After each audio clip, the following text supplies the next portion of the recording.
नमस्कार, स्वागत आहे सर्वांचं या चॅनलमध्ये। तर हा आपला असा वन पीस तयार झाला आहे। मागच्या व्हिडिओमध्ये आपण याची कटिंग पाहिली। असा सुंदर तयार झाला आहे। तर मी असे खाली पण काठ लावून घेतलेले आहेत, वेगळे साइडनं पण काठ लावून घेतलेले आहेत, दोन्ही साइडनं। इथे मध्यभागी चुन्या टाकून घेतलेल्या आहेत।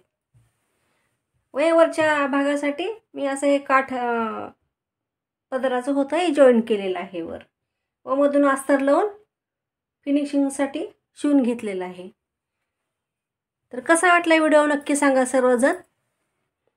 याला पाठीमागे पण अशाच चुन्या टाकलेल्या आहेत मी, व इथे हुकाची पट्टी केली आहे पाठीमागच्या साईडला। तर असे काठ वगैरे लावल्यामुळे लुक चांगला आला आहे याचा। असं छान असं वन पीस तयार झालेला आहे। असंच भेटू अजून पुढच्या व्हिडिओमध्ये। धन्यवाद सर्वांचे।